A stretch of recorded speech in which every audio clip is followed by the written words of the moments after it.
ಓಂ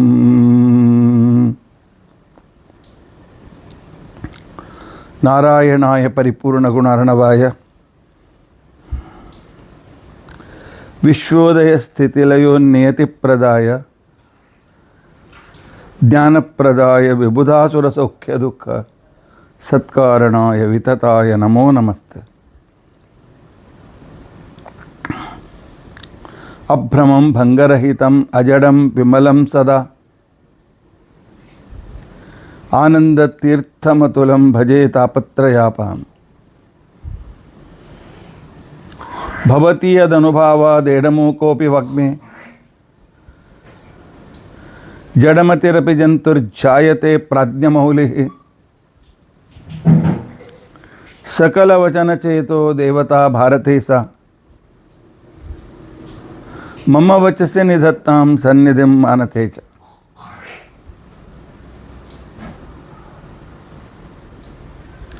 ಅಸ್ಮದ್ಗುರುಸಮಾರಂಭಾಂ ಟೀಕಾಕೃತ್ಪಾದಮಧ್ಯಗಾಂ ಶ್ರೀಮದಾಚಾರ್ಯಪರ್ಯಂತಾಂ ವಂದೇ ಗುರುಪರಂಪರಾಂ.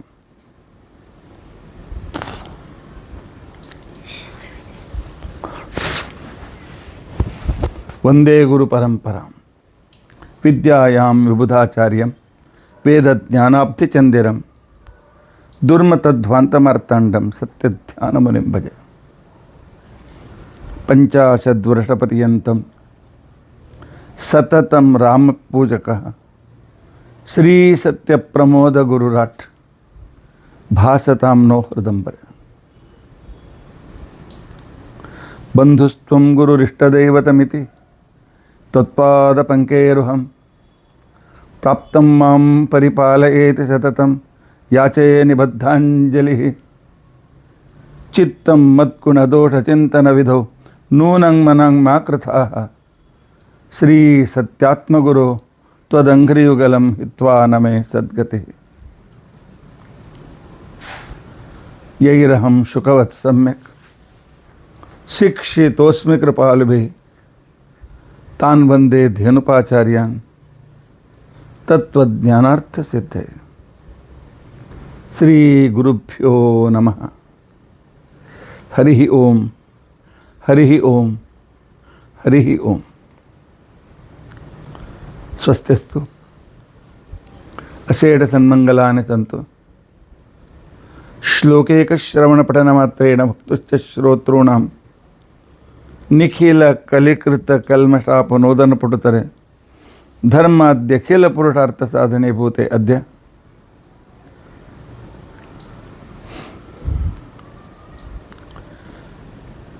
ದ್ರೌಪದಿ ಆಧ್ಯಾತ್ಮಿಕ ಸ್ವರೂಪ ದ್ರೌಪದಿ ಚರಿತ್ರ ವಿವರಣಾರಂಭೆ ಸತಿ ಕಿಂಚಿತ್ ಪೂರ್ವಕಥಾನುವಾದ. ಹರಿ ಓಂ ಹರಿ ಓಂ ಹರಿ ಓಂ. ಹರೇ ರಾಮ ರಾಮ ರಾಮ ಹರೇ ಹರೇ. ಹರೇ ಕೃಷ್ಣ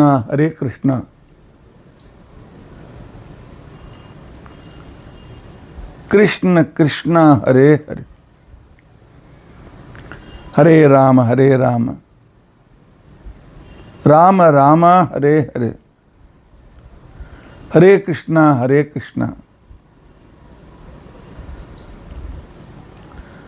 ಕೃಷ್ಣ ಕೃಷ್ಣ ಹರೇ ಹರೇ.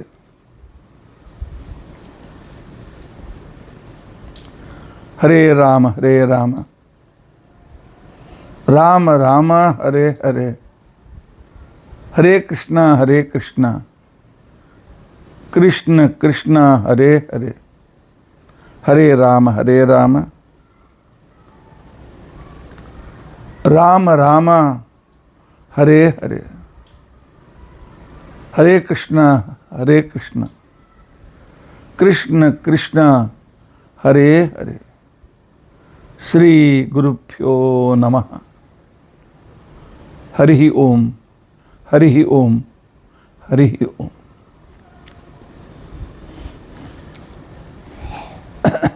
ಮೂರ್ನಾಲ್ಕು ದಿನ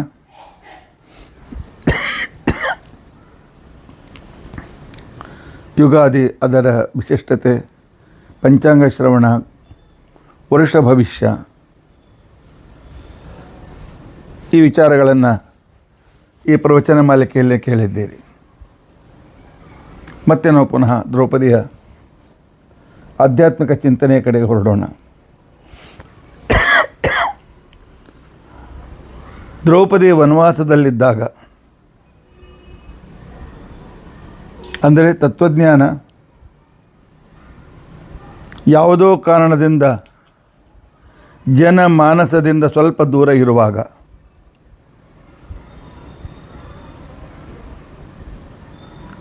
ದೂರವಾದಾಗ, ತಮೋಗುಣದ ಉನ್ನಾಹವಾದಾಗ, ದುರ್ಯೋಧನ, ದುಶ್ಯಾಸನ ಇಂಥ ದುಷ್ಟರ ಸಂಖ್ಯೆ ಹೆಚ್ಚಾದಾಗ ತತ್ವಜ್ಞಾನ ಸ್ವಲ್ಪ ತೆರೆಯ ಮರೆಯಲ್ಲಿ ಹೋದಂತೆ ಅನ್ನಿಸ್ತದೆ. ಆದರೆ ಅದು ತನ್ನ ಸ್ಥಾನದಲ್ಲಿ ತಾನೇ ಸ್ಥಿರವಾಗಿರ್ತದೆ. ಆಗ ಆ ಸಕಲ ವಿದ್ಯೆ ಅಂತ ಅನಿಸ್ಕೊಂಡ ತತ್ವಜ್ಞಾನದ ನಿಯಾಮಕಳಾಗಿರ್ತಕ್ಕಂಥ ಮಹಾಲಕ್ಷ್ಮೀ ದೇವಿ ತತ್ವಜ್ಞಾನದಕ್ಕೆ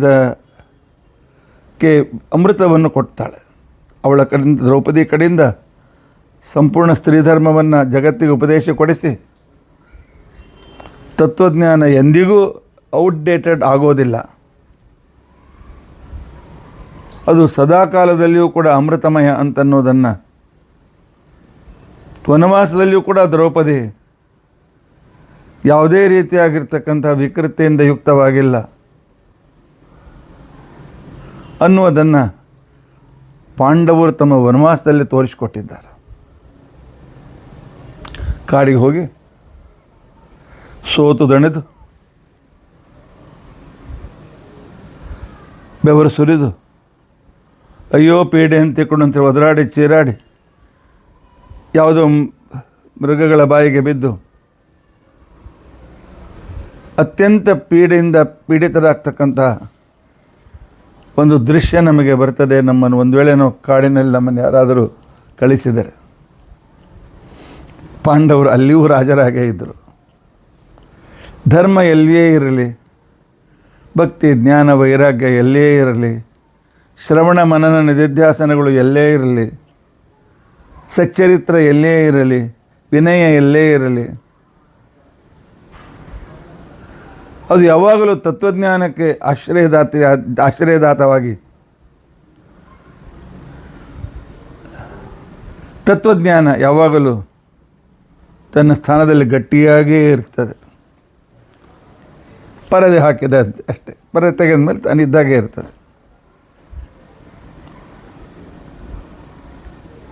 ಅದೇ ರೀತಿಯಾಗಿ ಪಾಂಡವರು, ದ್ರೌಪದಿ ತಮ್ಮ 12 ವರ್ಷ ವನವಾಸದಲ್ಲಿ 8-10 ವರ್ಷ ಇದೇ ರೀತಿಯಾಗಿ ಕಳೆದಿದ್ದ.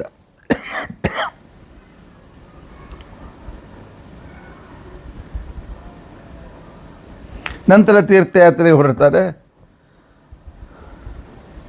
ಆ ನಂತರ ಅಜ್ಞಾತವಾಸಕ್ಕೆ ಬರ್ತಾರೆ.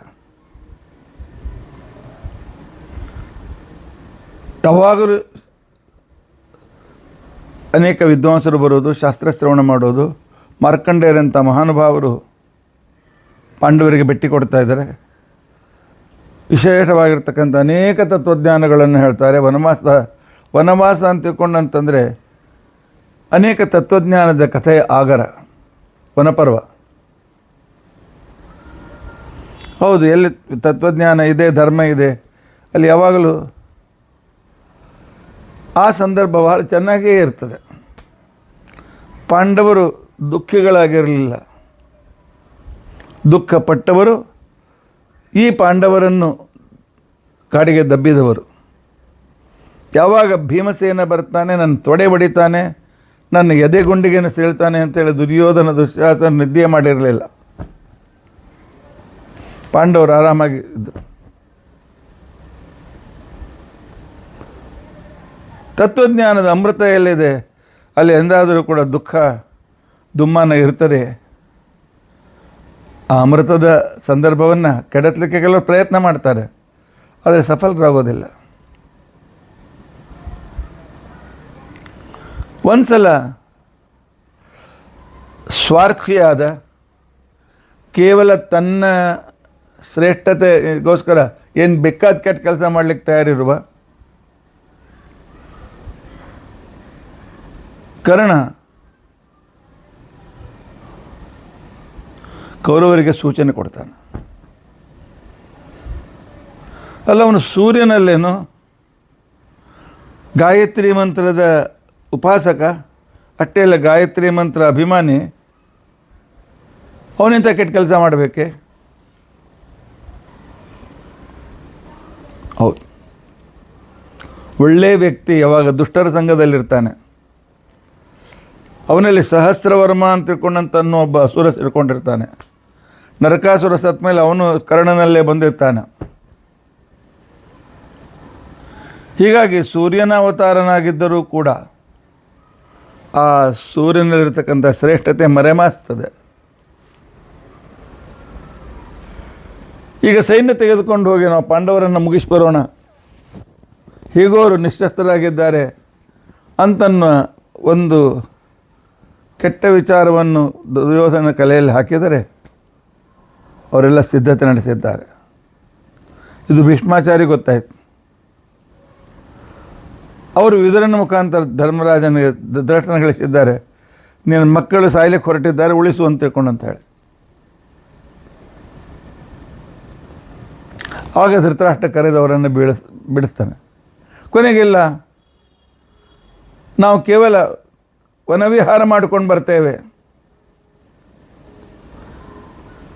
ಅಂತ ಹೇಳಿಕೊಂಡು ತಮ್ಮ ಹೆಂಡತಿಯರನ್ನು ಕರೆದುಕೊಂಡು ಜೊತೆಯಲ್ಲಿ ಹೋಗ್ತಾರೆ. ಉದ್ದೇಶ ವನವಿಹಾರ, ಆದರೆ ಆಭರಣಹೀನರಾಗಿ ಕೇವಲ ವಲ್ಕಲವನ್ನು ಧರಿಸಿದ,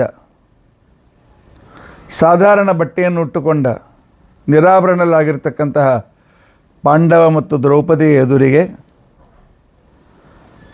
ಬಂಗಾರದ ರಥ, ಮೈತುಂಬ ಆಭರಣ ಹಾಕ್ಕೊಂಡಿರ್ತಕ್ಕಂಥವ್ರ ಹೆಂಡತಿಯರು, ತಾವು ಒಳ್ಳೆಯ ಭರ್ಜರಿ ಬಟ್ಟೆಯನ್ನು ಹಾಕ್ಕೊಂಡು ಅವರನ್ನು ಅಪಮಾನ ಮಾಡಬೇಕು ಅಂತ ತಿಳ್ಕೊಂಡಂತೇಳಿ ದ್ವೈತವನದಲ್ಲಿ ಬಂದಿದ್ದಾರೆ. ಧರ್ಮರಾಜ, ಅವನ ದುರ್ಯೋಧನ, ಅವನ ತಮ್ಮಂದಿರು ಕರ್ಣ, ಶಕುನಿ ಇತ್ಯಾದಿ ಎಲ್ಲರೂ.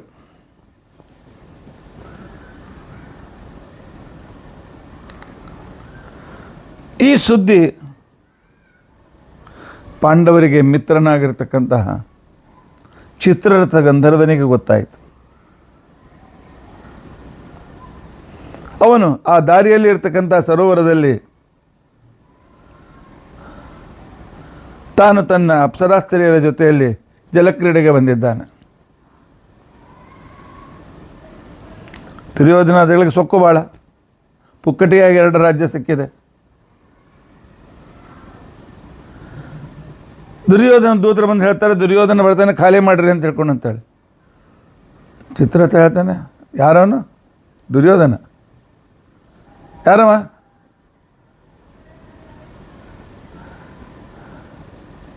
ಅವನು ರಾಜ ಹಸ್ತಿನಾವತಿಯರ. ಓ, ಮೋಸಗಾರ, ಅವನೇನು ಮಾಡ್ತಾನೆ, ಹೋಗ್ರಿ ಹೋಗಿ ಕೇಳೋಟ್.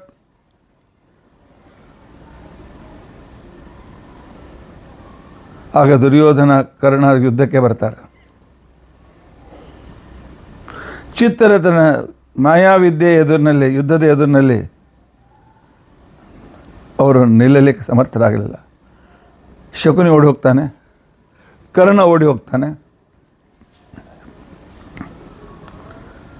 ದುರ್ಯೋಧನ ನನ್ನ ಹೆಡಮುರಿಗೆ ಕಟ್ಟಿ ತಮ್ಮ ಜೊತೆ ಕರ್ಕೊಂಡು ಹೊರಡ್ತಾರೆ.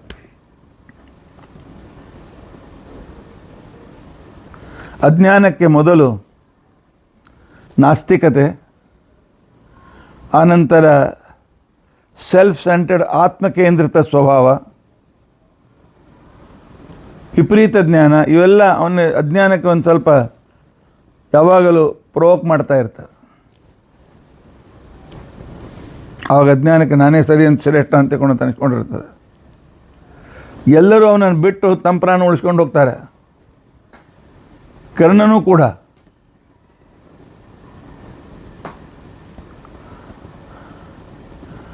ಆಗ ದುರ್ಯೋಧನನ ಮಂತ್ರಿಗಳು ಬಂದು ವನವಾಸದಲ್ಲಿರ್ತಕ್ಕಂತಹ ಧರ್ಮರಾಜನ ಎದುರಿಗೆ ಕೇಳ್ಕೊಳ್ತಾರೆ, ದುರ್ಯೋಧನನ ಗಂಧರ್ವ ಕರ್ಕೊಂಡು ಹೊರಟಿದ್ದ, ಹೆಡೆಮರ್ ಕಟ್ಕೊಂಡು ಬಂದಿ ಮಾಡಿ ಕರ್ಕೊಂಡು ಹೊರಟಿದ್ದಾನೆ, ಹೇಗಾದರೂ ಉಳಿಸಿ, ನಿಮ್ಮದೇ ರಾಜ್ಯ, ನಿಮ್ಮದೇ ಬಳಗದವನು, ಕುರುವಂಶಕ್ಕೆ ಅದು ಇದೊಂದು ತರಹದ ದೃಷ್ಟಿಯಿಂದ ಒಂದು ಕಲಂಕ ಬರ್ತಾರೆ, ಹಾಗೆ ಹೀಗೆ. ಭೀಮ ಇದ್ದ, ನಾವು ಮಾಡಬೇಕಾದ ಕೆಲಸ ಗಂಧರ್ವ ಮಾಡಿಬಿಟ್ಟಿದ್ದಾನೆ, ಅಣ್ಣ ಆರಾಮಾಯ್ತು, ಒಳ್ಳೆಯದಾಯಿತು.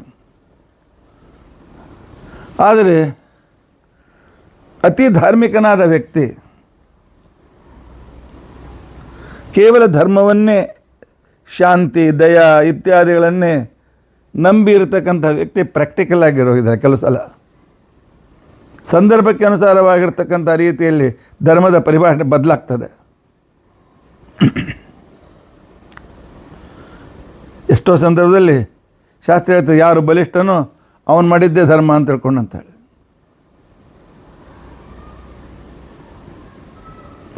ಇಲ್ಲ, ನಾವು ಅವರು ಸಂಘರ್ಷ ಮಾಡುವಾಗ ಅವರು 100 ಜನ, ನಾವು 5 ಜನ.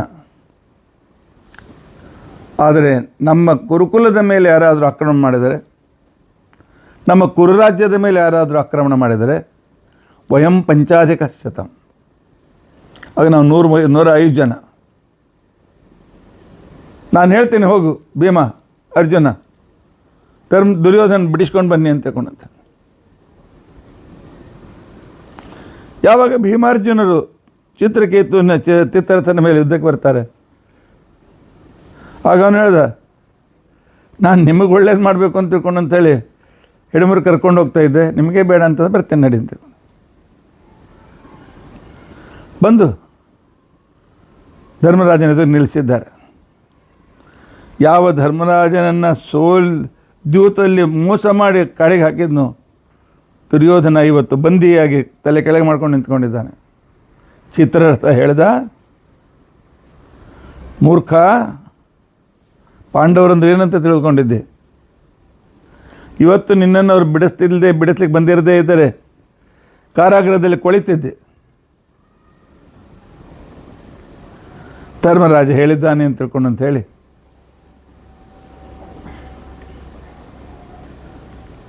ನಿನ್ನನ್ನು ಬಿಡ್ತಾ ಇದ್ದೇನೆ ಅಂತ ತಿಳ್ಕೊಂಡು ಅಂತ ಹೇಳ್ದ.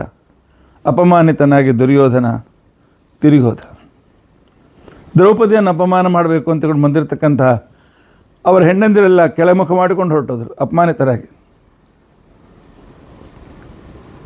ಹೌದು,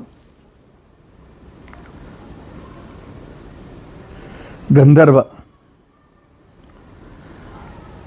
ಅಂತ ತಿಳ್ಕೊಂಡಂತಂದರೆ ಸಾಮವೇದ, ಇವರೆಲ್ಲ ಸಂಗೀತದಲ್ಲಿ ಪ್ರವೀಣರು.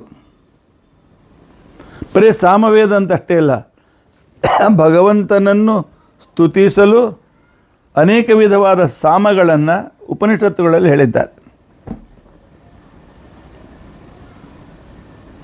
ಈ ಸಾಮದಿಂದ ಪರಮಾತ್ಮನ ಸ್ತೋತ್ರ ಮಾಡಿದರೆ ಪರಮಾತ್ಮನ ಪರಮಾನುಗ್ರಹವಾಗ್ತದೆ. ಅರ್ಥಪುರಸ್ಸರವಾಗಿ ಅನುಸಂಧಾನ ಮಾಡಿದರೆ ಪರಮಾತ್ಮನ ಪರಮಾನುಗ್ರಹವಾಗ್ತದೆ. ಛಂದೋಗ್ಯ, ಬೃಹದಾರಣ್ಯಕಗಳಲ್ಲಿ ಅನೇಕ ಸಾಮಗಳ ವಿವರಣೆ ಬರ್ತದೆ. ಸಾಮಗಳು ಅಂತ ತಿಳ್ಕೊಂಡಂತಂದರೆ ಧರ್ಮ, ಜ್ಞಾನ, ಭಕ್ತಿ, ಶ್ರವಣ, ವಿನಯ, ಚರಿತ್ರ ಇವುಗಳಿಗೆ ಪೂರಕವಾಗಿರ್ತಕ್ಕಂಥವುಗಳು. ವಿಶೇಷವಾಗಿ ತತ್ವಜ್ಞಾನ ಅಥವಾ ಸಕಲ ಶಾಸ್ತ್ರದ ಸ್ವರೂಪ ಅಂತ ಅನಿಸ್ಕೊಂಡಿರ್ತಕ್ಕಂಥ ದ್ರೌಪದಿಯ ಒಂದು ವಿಶಿಷ್ಟವಾಗಿರ್ತಕ್ಕಂಥ ರೂಪ ಉಪನಿಷತ್ತಲ್ಲಿ ಬಂದಿರತಕ್ಕಂಥ ವಿವಿಧ ಸಾಮಗಳು, ರಥಂತರಾದಿ ಅನೇಕ ವಿವಿಧ ಸಾಮಗಳು. ಅದು ಯಾವಾಗಲೂ ಜ್ಞಾನದ ರಕ್ಷಣೆಗೋಸ್ಕರವೇ, ಜ್ಞಾನದ ಪ್ರಚಾರಕ್ಕೋಸ್ಕರವೇ ಇರ್ತದೆ. ಹೀಗಾಗಿ ಅಜ್ಞಾನ, ವಿಪರೀತ ಜ್ಞಾನಗಳು ಸೋತು ಸುಣ್ಣಾಗಿ ಅಪಮಾನಿತರಾಗಿ ಹೊರಟೋಗ್ತಾರೆ.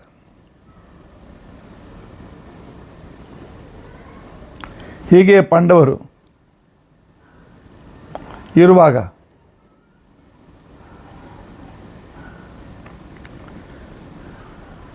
ಅವರು ದುರ್ವಾಸರನ್ನು ಕಳಿಸ್ತಾರೆ.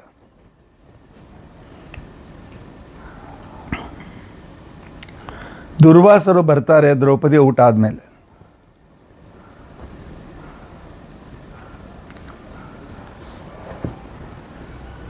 ದುರ್ವಾಸರಂಥ ವ್ಯಕ್ತಿಗಳು ಈಗ ಯಾಕೆ ಮಾಡಬೇಕು? ಅವರು ರುದ್ರದೇವರು. ರುದ್ರದೇವರು ದುರ್ಯೋಧನನಿಗೆ ಮಂಕು ಮಾಡಲು ಅವನಿಗೆ ಜೊತೆಗೊಟ್ಟಂತೆ ಮಾಡಿದರು. ಜಗತ್ತಿಗೆ ತತ್ವಜ್ಞಾನ ಇದು ಸಾಕ್ಷಾತ್ ಭಗವಂತನ ಪ್ರಾಪ್ತಿಯ ಸಾಧನ ಅಂತ ತಿಳ್ಕೊಂಡಂತ ಅನ್ನೋದನ್ನು ಜಗತ್ತಿಗೆ ತಿಳಿಸ್ಕೊಡ್ಬೇಕು ಅಂತ ತಿಳ್ಕೊಂಡಂತೆ ಮನೋನಿಯಾಮಕರು ದುರ್ವಾಸರು, ರುದ್ರಾಂಶ ಸಂಭೂತರು, ಭಾಳ ಸಿಟ್ಟಿನವರು. ಹಾಗೆ ಸ್ಟ್ರಿಕ್ಟ್ ಧರ್ಮ ಯಾವಾಗಲೂ ಸ್ಟ್ರಿಕ್ಟ್ ಇರ್ತದೆ. ಮನಸ್ಸಿನ ನಿಯಮಾವಳಿಗಳು ಅಷ್ಟೇ ಸ್ಟ್ರಿಕ್ಟ್ ಆಗಿವೆ. ದ್ರೌಪದಿಯ ಊಟ ಮುಗಿದ ಮೇಲೆ ಬಂದಿದ್ದಾರೆ 60,000 ಶಿಷ್ಯರನ್ನು ಕರೆದುಕೊಂಡು. ಧರ್ಮರಾಜ ಗಾಬರಿಯಾಗಿ ಬರ್ತಾನೆ. ದ್ರೌಪದಿ ಊಟ ಆಯ್ತಾನೆ, ಈಗ ಊಟ ಮಾಡಿ ಕೈ ತಗೊಂಡು ಸಾಯಂಕಾಲ 5 ಗಂಟೆ 6 ಗಂಟೆ ಆಗಿತ್ತು ಪಾಪ.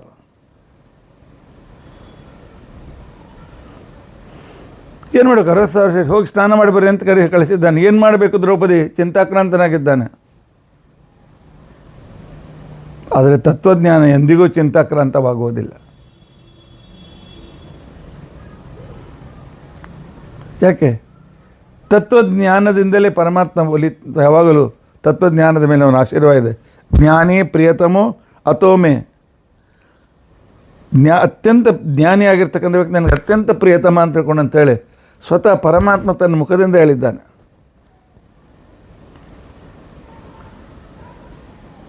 ಮತ್ತೊಂದು ಕಡೆಯಲ್ಲಿ ಹೇಳ್ತಾನೆ,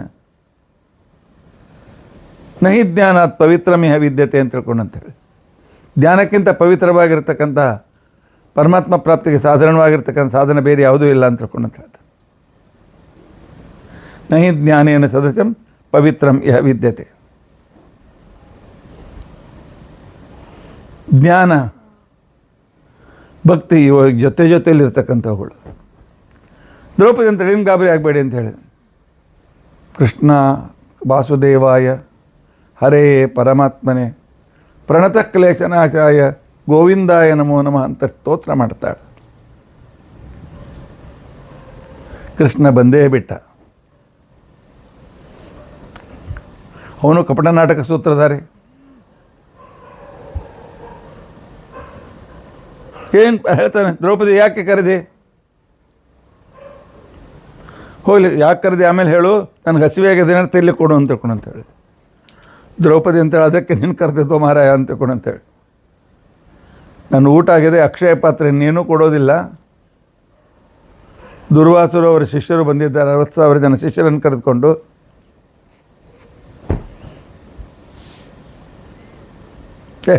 ಕೊಡು, ಏನಾದ್ರು ಸ್ವಲ್ಪ ಉಳಿದಿರುತ್ತೆ ಕೊಡು ಅಂತ ತಿಳ್ಕೊಂಡು ಅಂತೇಳಿ ಅಕ್ಷಯ ಪಾತ್ರೆ ತೆಗೆದುಕೊಂಡ. ಓ, ಇಲ್ಲೊಂದು ಸ್ವಲ್ಪ ಅನ್ನದ ಕಣ ಇದೆ, ಅಗಳದ ಅನ್ನದ ಅಗಳದ ಅಂದರೆ ನಾನು ತಿಂತಿಪ್ಪನಾಗ್ತೇನೆ ಅಂತ ಹಬ್ಬಾಯಲ್ಲಿ ಹಾಕೊಂಡ. ಕೃಷ್ಣಾರ್ಪಣ ಅಂತಂದ. ನಮಗೆ ಪ್ರಶ್ನೆ ಬರ್ತದೆ, ದ್ರೌಪದಿ ಪಾತ್ರೆ ಅಷ್ಟು ಮೊದಲು ಮುಸುರಿ ಉಳಿಸಿ ಪಾತ್ರೆ ತಿಕ್ತಾಳೆ ಅವಳು. ಇದ್ದದ್ದು ಒಂದು ಸಣ್ಣ ಪಾತ್ರೆಪ್ಪ, ಅದು 20 ಪಾತ್ರೆಲ್ಲೇ ಏನಿಲ್ಲ. ಅದ್ರಾಗ ಅನ್ನ ಉಳಿದಿತ್ತಂತೆ. ಹೋಗಲಿ, ಉಳಿದ ಅನ್ನ ತೊಳೆದ ಮೇಲೆ ಉಳಿದನ್ನ ಕೃಷ್ಣ ತಿನ್ನಲ್ಲ. ಮೇಲೆ ನೋಟಕ್ಕೆ ಮೋಸ ಹೋಗೋದು ಬೇಡ. ದ್ರೌಪದಿಯ ಅಕ್ಷಯ ಪಾತ್ರೆ ಜ್ಞಾನ ಭಕ್ತಿಗಳು. ಜ್ಞಾನ ಭಕ್ತಿಗಳಲ್ಲಿ ಮುಸುರಿ ಉಳಿಯೋದಿಲ್ಲ. ಪರಮಾತ್ಮ ಅದರಲ್ಲಿಯೇ ಈ ಜ್ಞಾನವೇ ನೀವು ಮಾಡೋ ಸ್ತೋತ್ರವೇ ನನ್ನ ಆಹಾರ ಸೃಷ್ಟಿ ಮಾಡಿದ್ದಾನೆ. ಆ ಪಾತ್ರೆಯಲ್ಲಿ ಅಗಳಿರಲಿಲ್ಲ. ಕೃಷ್ಣ ಸೃಷ್ಟಿ ಮಾಡಿ ಬಾಯಲ್ಲಿ ಹಾಕ್ಕೊಂಡು ಅಂತ ತಿಳ್ಕೊಂಡಂತಂದ. 60,000 ಜನ ಮತ್ತು ದುರ್ವಾಸರ ಹೊಟ್ಟೆ ತುಂಬಿಬಿಡ್ತು. ಪರಮಾತ್ಮನಿಗೆ ಊಟಕ್ಕೆ ಹಾಕಿದರೆ ಜಗತ್ತಿನ ಹೊಟ್ಟೆ ತುಂಬುತ್ತದೆ. ಇದೇ ರೀತಿಯಾಗಿ ಒಮ್ಮೆ ಮುಂದೆ ವೆಂಕಟೇಶನು ಕೂಡ ಮಧ್ಯಾಹ್ನ 12 ಗಂಟೆ ಶುಕಾಚಾರ್ಯ ಊಟ ಮಾಡುವಂತ ಆಗ್ರಹ ಮಾಡಿದ್ದಾರೆ. ಆದರೆ 33 ಕೋಟಿ ಜನ ದೇವತೆಗಳು ನಿನ್ನ ಕಡೆಯಿಂದ ಆಗೋದಿಲ್ಲಪ್ಪ ಶುಕಾಚಾರ್ಯರೇ ಅಂತಿಕೊಂಡಂತಂದಾಗ ಆಗ ಪರಮಾತ್ಮ ನನಗೆ ಗೊತ್ತಿದೆ, ತ್ವಯಿ ತೃಪ್ತೇ ಜಗನ್ನಾಥ ಜಗತ್ತೃಪ್ತೋ ಭವಿಷ್ಯತೆ ಅಂತ ತಿಳ್ಕೊಂಡಂತ ಹೇಳಿ, ನೀನು ತೃಪ್ತನಾದ್ಮೇಲೆ ಜಗತ್ತೃಪ್ತ ಆಗ್ತಕ್ಕ ಪರಮಾತ್ಮ ಅಂತ ಹೇಳಿ ವೆಂಕಟೇಶ, ಬಕುಲಾವತಿ, ಲಕ್ಷ್ಮಿ 3 ಜನರಿಗೆ ಎಲೆ ಹಾಕಿದ್ದಾರೆ ಶುಕಾಚಾರ್ಯರು. ವೈಶಾಖ ಮಾಸದ ಬಿಸಿಲು, ವೈಶಾಖ ಮಾಸದ ದಶಮಿ ದಿವಸ ಭಗವಂತನ ಮದುವೆ, ಅಷ್ಟಮಿ ದಿವಸ ವೈಶಾಖ ಮಾಸದ ಬಿಸಿಲು, ಆಂಧ್ರ ಪ್ರದೇಶದ ಬಿಸಿಲು ನೋಡಬೇಕು. ಪರ್ವತ ಎಲ್ಲ ಕಾಯ್ತದೆ, ಬಂಕಿಯಲ್ಲಿ ಕೂತಂತೆ ಆಗ್ತದೆ, ಕಾಲು ಸುಡ್ತಾ ಇದೆ. ಈ ಸಂಪೂರ್ಣವಾಗಿರುತ್ತೆ ಮೆರವಣಿಗೆ ಮುಂದೆ ಯಾಕೆ ಹೋಗ್ತಾ ಇಲ್ಲ? ಋಷಿಗಳೆಲ್ಲ ಪಾಪ ಬೆಳಗಿನ ಉಪವಾಸ ಹೊರಟಿದ್ದಾನೆ, ಪರಮಾತ್ಮ ಎಲ್ಲರನ್ನು ಉಪವಾಸ ಕರೆದುಕೊಂಡು ಹೊರಟಿದ್ದಾನೆ. ಏನು ರೀ ಎಂಥ ಶ್ರೀನಿವಾಸ, ಬ್ರಾಹ್ಮಣರಿಗೂ ಋಷಿಗಳಿಗೂ ಎಲ್ಲರಿಗೂ ಹೆಣ್ಮಕ್ಳಿಗೂ ಕುಸುಗಳಿಗೂ ಉಪವಾಸ ಕರ್ಕೊಂಡು ಹೋದ್ನ? ಹೌದು, ಭಗವಂತ ಉಪವಾಸ ಪರಮಾತ್ಮ ಇದ್ದಾಗ ಈ ಅನ್ನ ಬೇಕಾಗೋದಿಲ್ಲ. ಪರಮಾತ್ಮ ಉಪವಾಸ ತನ್ನ ಹತ್ತಿರವ್ರನ್ನ ಇಟ್ಕೊಳ್ತಾನೆ. ಉಪವಾಸ ಅಂದ್ರೆ ಅನ್ನ ಬಿಡುವುದು ಅಂತ ಅರ್ಥ ಅಲ್ಲ, ಭಗವಂತನ ಹತ್ತಿರ ಇರುವುದು, ಪೂರ್ತಿ ದಿವಸ ಪರಮಾತ್ಮನನ್ನೇ ಚಿಂತನೆ ಮಾಡೋದು ಅಂತ ಅರ್ಥ. ಅದೇ ಉಪವಾಸ.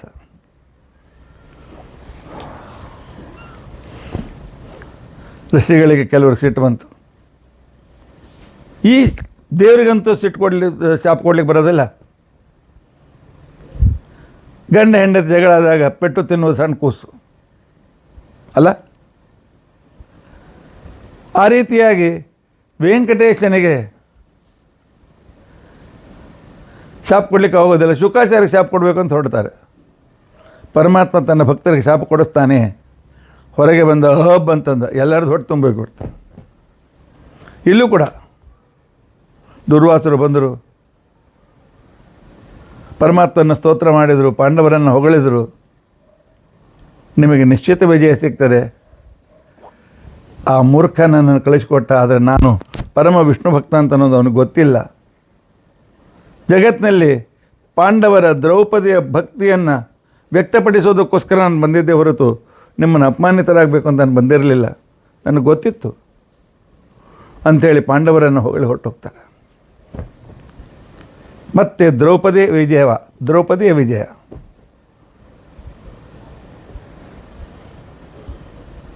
ಇದಾದ ನಂತರ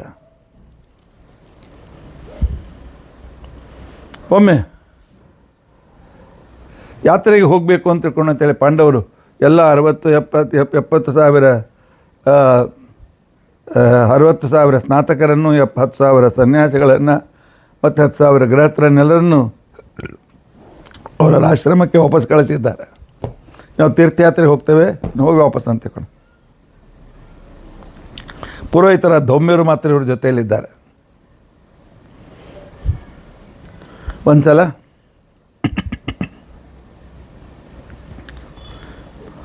ಧೌಮ್ಯರನ್ನು ಆಶ್ರಮ ನೋಡಿಕೊಳ್ಳಿ ಅಂತ ತಿಳ್ಕೊಂಡು ಅಂತ ಹೇಳಿ ಪಾಂಡವರು ಬೇಟೆಗೆ ಹೋದಾಗ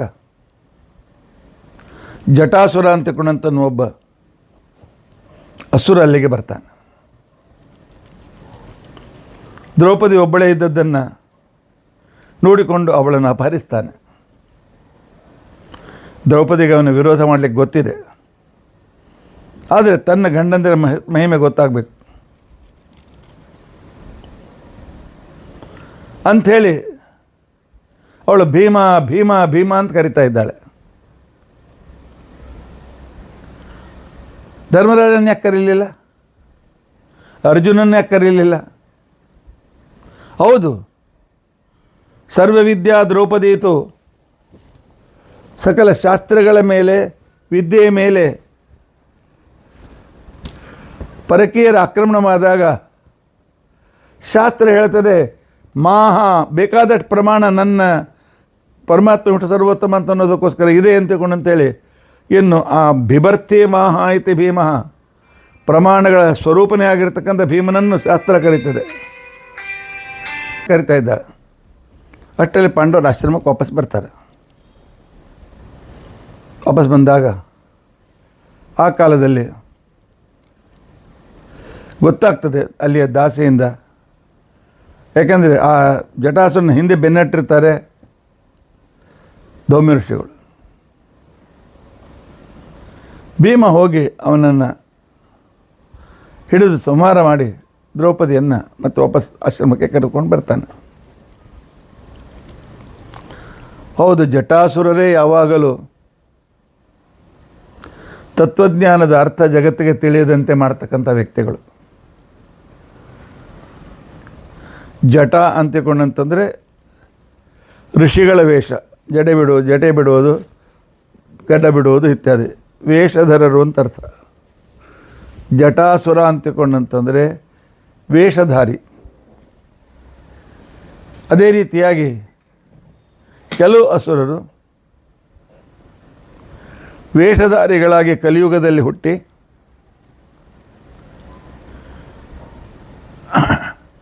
ಜನೋ ನಮೇನ್ನ ಪರತೇತಿ ಮತ್ವ ಷಟಶ್ಚತುರ್ಥಾಶ್ರಮ ವಾಸ್ತು ಭೇಜೆ ಅಂತ ತಿಳ್ಕೊಂಡಂಥೇಳಿ ಸುಮಧ್ವದಲ್ಲಿ ಹೇಳಿದಂತೆ ಮಾಯಾವಾದಿಗಳು ಜನರು ನಮ್ಮ ಮಾತಿನ ಮೇಲೆ ವಿಶ್ವಾಸ ಇಡಲಿ ಅಂತ ತಿಳ್ಕೊಂಡಂತ ಹೇಳಿ ಸನ್ಯಾಸಿ ವೇಷವನ್ನು ಧರಿಸಿದರು.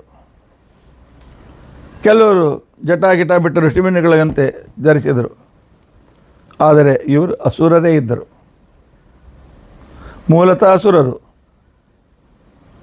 ಸ್ವಾರ್ಥಿಗಳು, ಸಂಸಾರದಲ್ಲಿ ಆಸಕ್ತರಾಗಿರ್ತಕ್ಕಂಥವರು. ಅಸುಷು ಏ ರಮಂತೆ ಇತಿ ಅಸುರ, ಜಟಾವೇಷಧರ ಅಸುರ ಜಟಾಸುರ.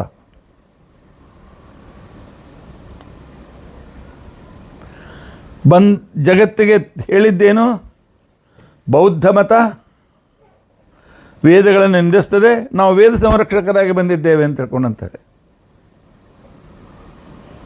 ಆದರೆ ಅದೇ ವೇದಗಳಿಗೆ, ವೇದಾಂತ ಗ್ರಂಥ, ಬ್ರಹ್ಮಸೂತ್ರ, ಭಗವದ್ಗೀತಾ ಇತ್ಯಾದಿಗಳಿಗೆ ಅಪಾರ್ಥವನ್ನು ಬರೆದು ಜ್ಞಾನವನ್ನು ಸಂರಕ್ಷಣೆ ಮಾಡೋದು ಬಿಟ್ಟು ಸ್ವಲ್ಪ ಅಳಿದುಳಿದ ಜ್ಞಾನವನ್ನು ಕೂಡ ಜನರಿಗೆ ಸಿಗದಂತೆ ಎಲ್ಲರ ಕಣ್ಣಿನ ಮೇಲೆ ಅಜ್ಞಾನದ ಪರದೆಯನ್ನು ಹಾಕಿದ್ದಾರೆ, ಮಾಯಾವಾದದ ಪರದೆಯನ್ನು ಹಾಕಿದ್ದಾರೆ ಎಲ್ಲರ ಕಣ್ಣಿನ ಮೇಲೆ.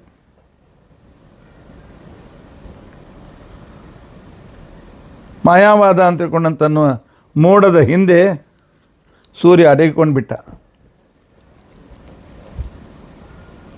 ಅಜ್ಞಾನ ಭಾನುಮತಿ ಕಾಲಬಲೇನ ಲೀನೆ, ವಿಜ್ಞಾನ ಭಾನುಮತಿ, ತತ್ವಜ್ಞಾನ ಅಂತನ್ನೋ ಸೂರ್ಯ ಮೋಡದ ಹಿಂದೆ ಅಡಗಿಕೊಂಡ. ಜನರೇನು ತಿಳ್ಕೊಂಡಿದ್ರು, ಸೂರ್ಯನನ್ನು ಉಡಿಸಿದ್ದೇವೆ ಅಂತ ತಿಳ್ಕೊಂಡಂತೆ. ಅವ್ರಿಗೆ ಗೊತ್ತಿಲ್ಲ ಅವನು ಮೋಡದ ಹಿಂದೆ ಇದ್ದಾನವನು. ಈ ರೀತಿಯಾಗಿ ವೇದಗಳಿಗೆ ಸಂರಕ್ಷಣೆ ಮಾಡ್ತೇವೆ ಅಂತ ಹೇಳಿದ ಮಾಯಾವಾದಿಗಳು ಯಜ್ಞಯಾಗಾದಿಗಳಿಗೆ ಬೇಕಾಗುವ ವೇದವನ್ನು ನಾವು ಸಂರಕ್ಷಣೆ ಮಾಡ್ತೇವೆ ಅಂತ ಬಂದ ನಿರೀಶ್ವರ ಮೀಮಾಂಸಕರು ಇವರು ವೇದ ಅರ್ಥವನ್ನು ತಿಳಿಸುವ ಬದಲಾಗಿ ಮತ್ತಿಷ್ಟು ಭ್ರಮೆಯನ್ನುಂಟು ಮಾಡಿ, ದಿಶಾಭ್ರಮೆಯನ್ನುಂಟು ಮಾಡಿ ಅಲ್ಪ ಸ್ವಲ್ಪ ತತ್ವಜ್ಞಾನ ತಮ್ಮ ಬುದ್ಧಿಯಿಂದ ಜಾರಿಗೆ ಬರ್ತಕ್ಕಂಥವರಿಗೂ ಕೂಡ ಮೋಸ ಮಾಡಿಬಿಟ್ಟಿದ್ದಾರೆ.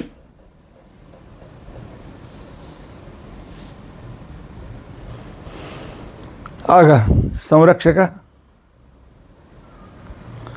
ಪರಮಾತ್ಮ ಬ್ರಹ್ಮದೇವರ ಹತ್ರ ಬಂದರು. ಬ್ರಹ್ಮದೇವರು ಪರಮಾತ್ಮನ ಹತ್ರ ಬಂದರು. ಪರಮಾತ್ಮ ಹೇಳ್ತಾನೆ,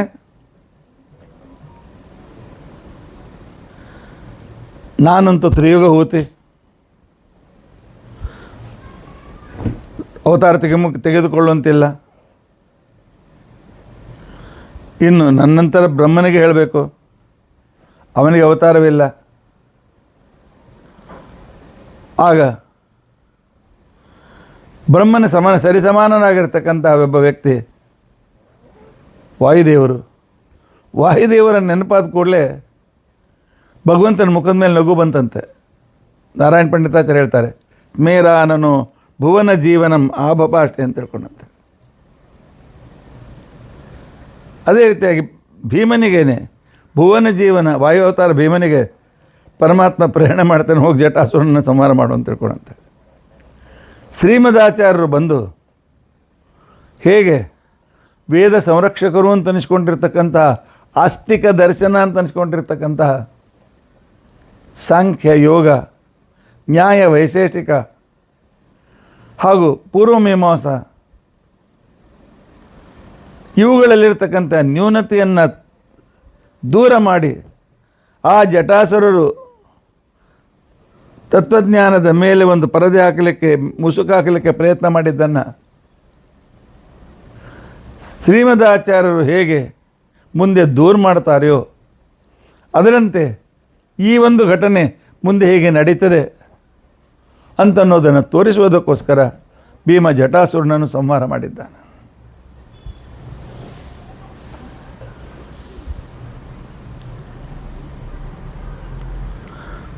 ಇಲ್ಲಿಗೆ ತತ್ವಜ್ಞಾನದ ಮೇಲಿನ ಆಕ್ರಮಣ ನಿಲ್ಲಲಿಲ್ಲ. ಒಂದು ಸಲ ಪಾಂಡವರು ಇಲ್ಲಿದ್ದಾಗ ಕೋಟಿಕಾಶ್ಯ ಅಂತಿಕೊಂಡಂಥವನ ಜೊತೆಯಲ್ಲಿ ಧೃತರಾಷ್ಟ್ರನ ಅಳಿಯ ದುರ್ಯೋಧನ ತಂಗಿ ದುಶ್ಯಲೆಯ ಗಂಡ ಜಯದ್ರಥ ಪಾಂಡವರು ಇಲ್ಲದ್ದನ್ನು ನೋಡಿ ದ್ರೌಪದಿಯನ್ನು ಅಪಹರಣ ಮಾಡಿದ್ದಾನೆ. ದ್ರೌಪದಿ ಕೈ ಹತ್ತಲಿಕ್ಕೆ ಸಾಧ್ಯವಿರಲಿಲ್ಲ. ನಾನು ಎಲ್ಲಿ ಕೈ ಹಿಡಿತಾನೋ ಅಂತಕೊಂಡು ಅವಳೇ ರಥನ ಏರ್ತಾಳೆ, ದೊಮ್ಮೆರಿಗೆ ನಾನು ಹಿಂದೆ ಬಾ ಅಂತಕೊಂಡು ಅಂತ ಹೇಳ್ತಾಳೆ. ಆಗ ಪಾಂಡವರು ಬರ್ತಾರೆ, ಕೋಟಿಕಾಶ್ಯನನ್ನು ಸಂಹರಿಸುತ್ತಾರೆ. ಭೀಮ ಜಯದ್ರಥನನ್ನು ಸೋಲಿಸಿ ಹೆಡಮುರಿಗೆ ಕಟ್ಟಿ ಬಂದು ಧರ್ಮರಾಜನ ಎದುರಿಗೆ ಹಾಕ್ತಾನೆ. ಅಣ್ಣ ಹೇಳು, ಈಗಲೇ ತಲೆ ಹಾರಿಸ್ತೇನೆ ಒಂದು. ಯಾವಾಗಲೂ ಸಾತ್ವಿಕರು, ಧರ್ಮಾಚರಣೆಯಲ್ಲಿರ್ತಕ್ಕಂಥವರು ದುಷ್ಟಶಕ್ತಿಯನ್ನು ಕ್ಷಮಿಸ್ತಾರೆ. ಧರ್ಮರಾಜ ಅಳಿಯ, ನಮ್ಮ ಮನೆ ಅಳಿಯ, ಕೊಲ್ಬೇಡ ಅಂತ ಕೊಂಡಂತೆ.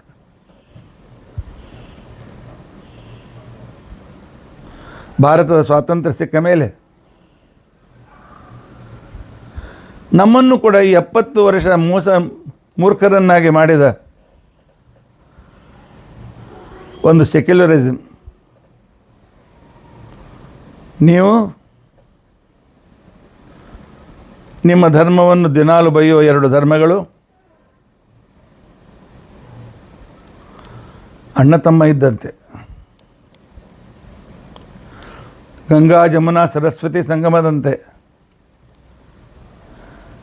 ಹಿಂದೂ, ಮುಸಲ್ಮಾನ್, ಕ್ರಿಸ್ತ ಎಲ್ಲರೂ ಒಂದಾಗಿರಬೇಕು. ಗಂಗಾ ಜಮುನಾ ಸಂಸ್ಕೃತಿ ಅಂತ ಹೇಳಿ ಜನರಿಗೆ ಮೋಸ ಮಾಡಿದ 70 ವರ್ಷದ ಒಂದು ಕಾಲಖಂಡ. ಯಾಕೆ ಎಜುಕೇಷನ್ ಅವರ ಕೈಯಲ್ಲಿ, ಪ್ರಚಾರ ಅವರ ಕೈಯಲ್ಲಿ, ಅಧಿಕಾರ ಅವರ ಕೈಯಲ್ಲಿ. ಆದರೆ ಯಾರನ್ನು ನಂಬ್ತೇವೆ ಅವರೇ ನಮಗೆ ತಮ್ಮ ಸಂಖ್ಯೆಯನ್ನು ಬೆಳೆಸುತ್ತಾ ನಮ್ಮನ್ನು ವಿನಾಶ ಮಾಡುವ ಸ್ಥಿತಿಗೆ ಬಂದಾಗ ದೇವರು ಒಬ್ಬ ಪುಣ್ಯಪುರುಷನನ್ನು ಕಳಿಸಿಕೊಡ್ತಾನೆ 11 ವರ್ಷಗಳ ಹಿಂದೆ.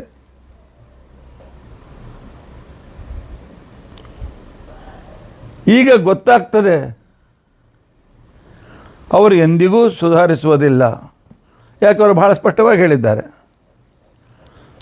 ಮೋದಿ ಕೊಟ್ಟಿರ್ತಕ್ಕಂತಹ ಪುಕ್ಕಟೆ ರೇಷನ್ ತಿಂತೇವೆ.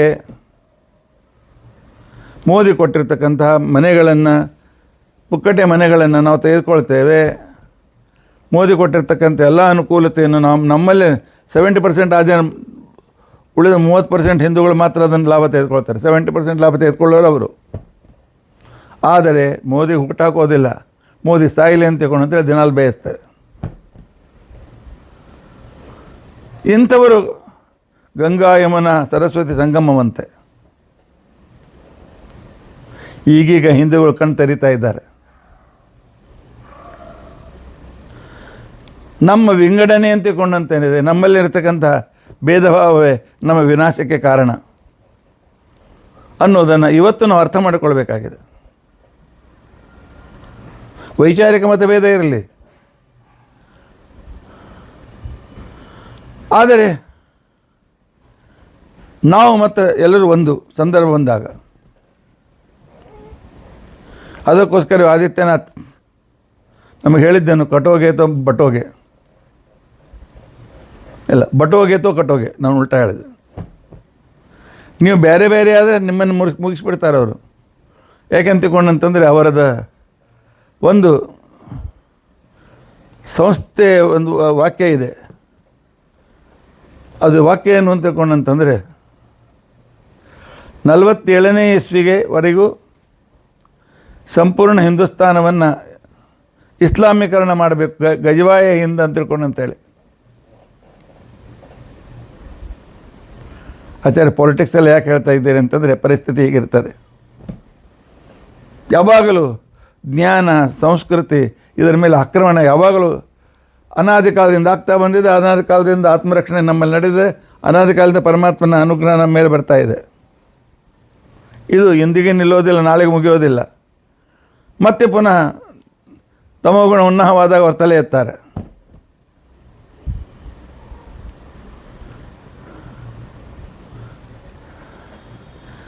ಜಯದ್ರಥನನ್ನು ಅಂಥ ಸಂದರ್ಭದಲ್ಲಿ ನಮ್ಮಲ್ಲೇ ಕೆಲವರೇ ಎಲ್ಲ ನಾವು ಅದರಿಂದ ಸಾಮ್ಯತೆಯಿಂದ ಇರಬೇಕು, ಸಮರಸತೆಯಿಂದ ಇರಬೇಕು, ಹಾಗೆ ಹೀಗೆ ರಾಮ್ ರಹೀಮ್ ಮುಂದೆ ಅಂತ ತಿಳ್ಕೊಂಡು ಹೇಳ್ತಕ್ಕಂಥವ್ರು ಅವ್ರು ನಮಗೂ ಉಪದೇಶ ಮಾಡಿದ್ರೆ ಹೊರತು ಅವ್ರಿಗೆ ಹೇಳಲಿಕ್ಕೆ ಹೋಗಲಿಲ್ಲ.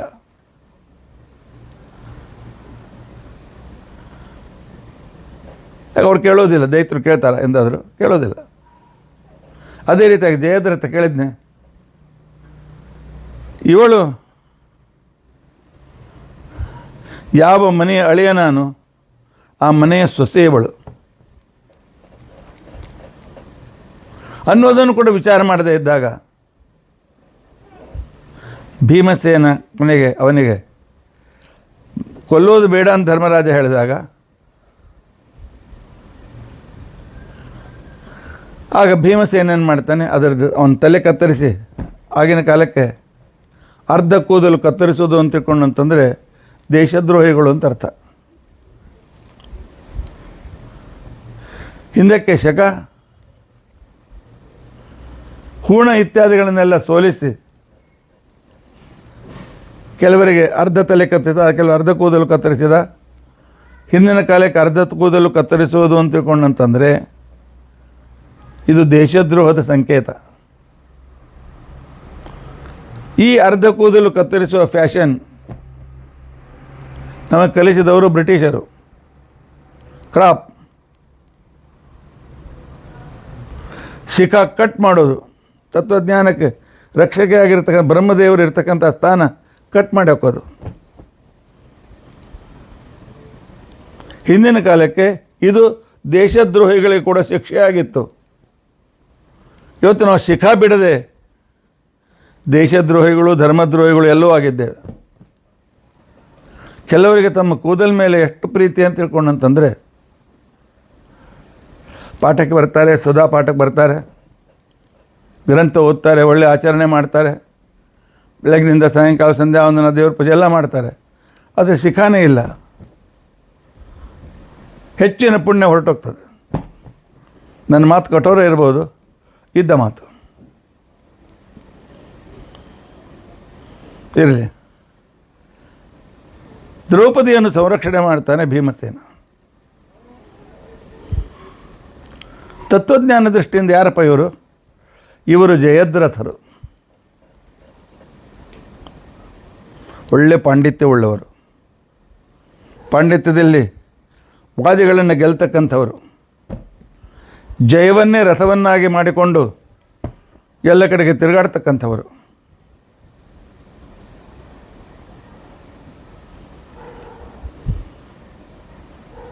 ಟೀಕಾಕೃತ್ಪಾದರು ವಾದಾವಲಿ ಅಂತಿಕೊಂಡಂಥ ಒಂದು ಗ್ರಂಥವನ್ನು ಬರೆದು ಎಲ್ಲ ಮತಗಳ ವಿಮರ್ಶೆಯನ್ನು ಸಂಕ್ಷಿಪ್ತವಾಗಿ, ಆದರೆ ಅದು ದೊಡ್ಡ ಬಾಂಬ್ ಇದ್ದಂತೆ, ನೋಡ್ಲಿಕ್ಕೆ ಸಣ್ಣದು, ಗ್ರಂಥ ಬರೆದು ಕೊಟ್ಟರು. ಅದನ್ನೇ ತಮ್ಮ ಆದರ್ಶವನ್ನಾಗಿಟ್ಕೊಂಡು ಅದೇ ಶೈಲಿಯಲ್ಲಿ ವ್ಯಾಸರಾಯರು ನ್ಯಾಯಾಮೃತ ಅಂತನ್ನೋ ಗ್ರಂಥವನ್ನು ಬರೆದರು.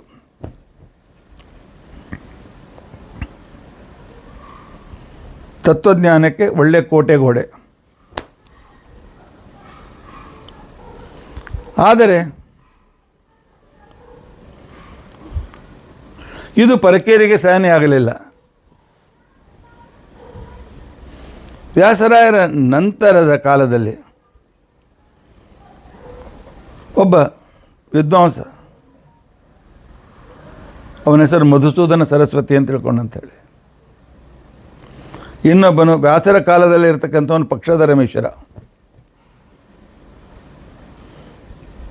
ಅವರು ಮಧುಸೂದನ ಸರಸ್ವತಿ ಇಬ್ಬರು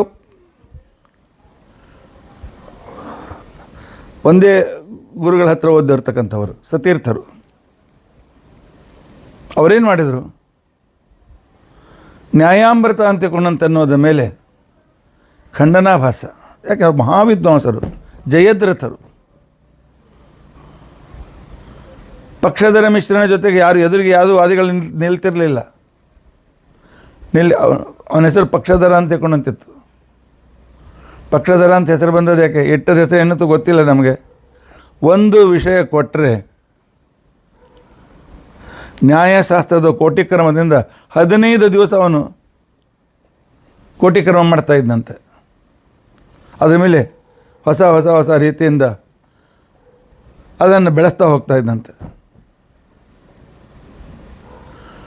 ಆಗಿನ ಕಾಲಕ್ಕೆ ಒಂದು ನಿಯಮ ಇತ್ತು, ಅವನಿಗೆ ಪ್ರತಿಪಕ್ಷಗಳು ಯಾರೂ ಇಲ್ಲ ಅಂತ ತಿಳ್ಕೊಂಡಂತೇಳಿ, ಪ್ರತಿವಾದಿಗಳು ಯಾರೂ ಇಲ್ಲ ಅಂತ ತಿಳ್ಕೊಂಡಂತೇಳಿ. ಆದರೆ ವ್ಯಾಸರಾಯರು ವಾದ ಮಾಡಿ ಅವನನ್ನು ಸೋಲಿಸಿದಾಗ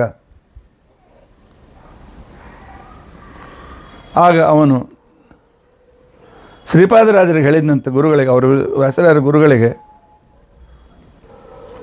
ಯದಧೀತಂ ತದಧೀತಂ, ನಾನು ಏನು ಓದಿದ್ದೇನೆ, ನಾನು ಏನು ಕಲ್ತಿದ್ದೇನೆ ಎಲ್ಲ ಈ ಹೊಸ ವ್ಯಾಸ ಮುನಿಗಳು, ವ್ಯಾಸತೀರ್ಥರು ಕಲ್ತಿದ್ದಾರೆ. ಎನ್ನಾಧೀತಂ, ಯಾವುದನ್ನು ನಾನು ಓದಿಲ್ಲ, ನನಗೆ ಗೊತ್ತಿಲ್ಲ, ಅದನ್ನು ಇವರು ಓದಿದ್ದಾರೆ, ಅವರಿಗೆ ಅದೆಲ್ಲೂ ಇದು ಗೊತ್ತಿದೆ.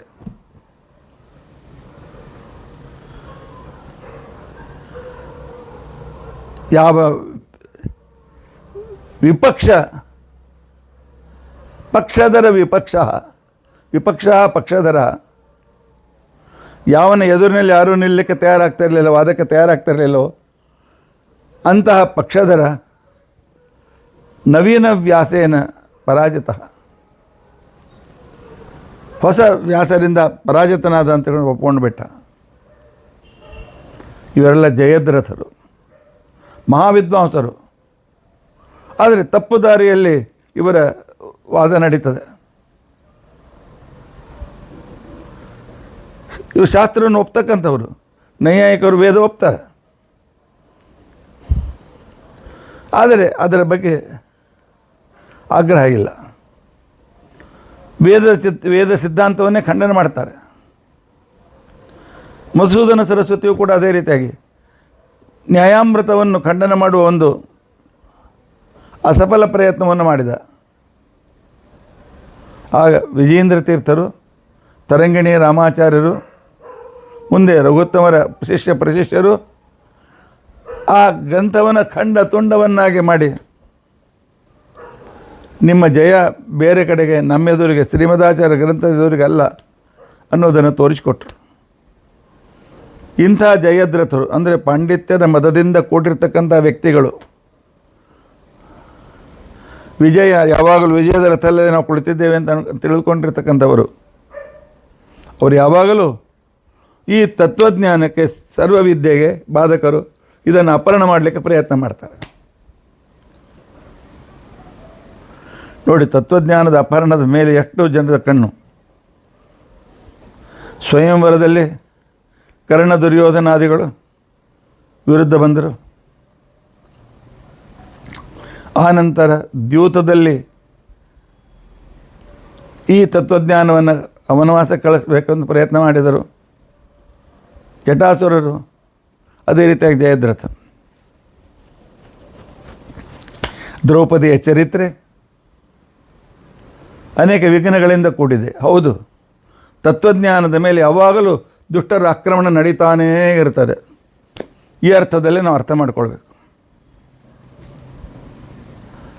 ಹಾಗೆ ಬಿಡಿ ಬಿಡಿಯಾಗಿ ಚಿಂತನೆ ಮಾಡಿದರೆ ದ್ರೌಪದಿಯ ಪ್ರತಿಯೊಂದು ಹೆಜ್ಜೆಯು ತತ್ವಜ್ಞಾನ ದೃಷ್ಟಿಯಿಂದ ಎಷ್ಟು ವಿದ್ಯೆಯನ್ನು, ಸರ್ವವಿದ್ಯೆಯ ಮೇಲೆ ಹೆಚ್ಚು ಜನ ಹೇಗೆ ಆಕ್ರಮಣ ಮಾಡ್ತಾರೆ ಅಂತ ಅನ್ನೋದು ಗೊತ್ತಾಗ್ತದೆ.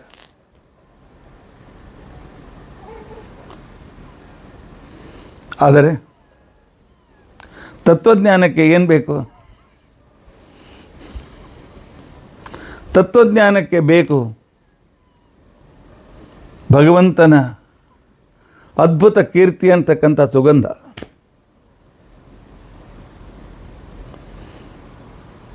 ತನ್ನ ಗಂಡ ಭೀಮ ವಾಯುದೇವರು ಜಗತ್ತಿಗೆ ಭಗವಂತನ ಕೀರ್ತಿ ಅಂತನ್ನೋ ಸುಗಂಧವನ್ನು ಹರಡಿಸಲಿ ಅಂತ ತಿಳ್ಕೊಂಡಂತ ಹೇಳಿ ವನವಾಸ ಮುಗಿಯುವ ವೇಳೆ ಬಂದಿದೆ. ಆಗ ಸೌಗಂಧಿಕಾ ಪುಷ್ಪವನ್ನು ದ್ರೌಪದಿ ಕೇಳ್ತಾಳೆ ತನ್ನ ಪತಿಗೆ.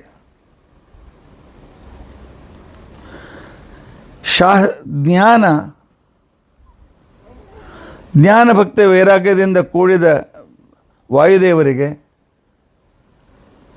ನನ್ನಲ್ಲಿರುವ ಭಗವಂತನ ಮಹಿಮೆಯನ್ನು ಜಗತ್ತಿನಲ್ಲಿ ಸುಗಂಧದಂತೆ ಬೆಳೆಸಿರಿ.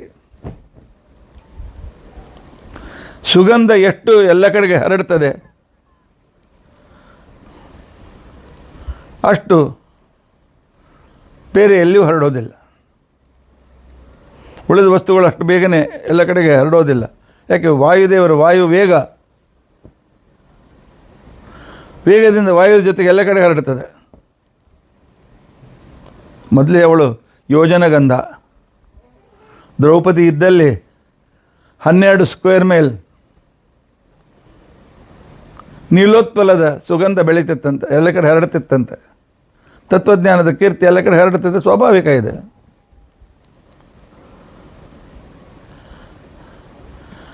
ಅವಳು ಸೌಗಂಧಿಕಾ ಪುಷ್ಪವನ್ನು ಬೆಡ್ತಾಳೆ. ಯಾಕೆ?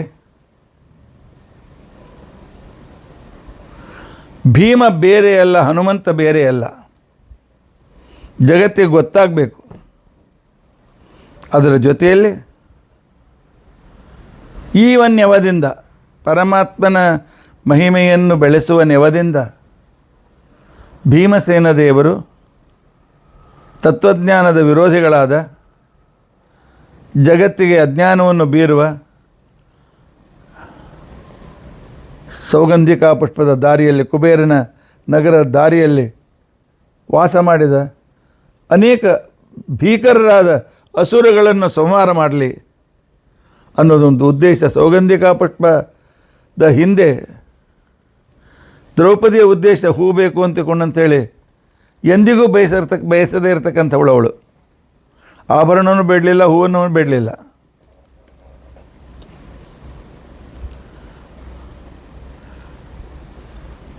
ಆದರೆ ಭೀಮ ಯಾವಾಗಲೂ ಹೂವಿನ ಮಾಲೆಯನ್ನು ದೇವರಿಗೆ ಅರ್ಪಿಸಿ ದ್ರೌಪದಿಗೆ ತಂದು ಕೊಡ್ತಿದ್ದ.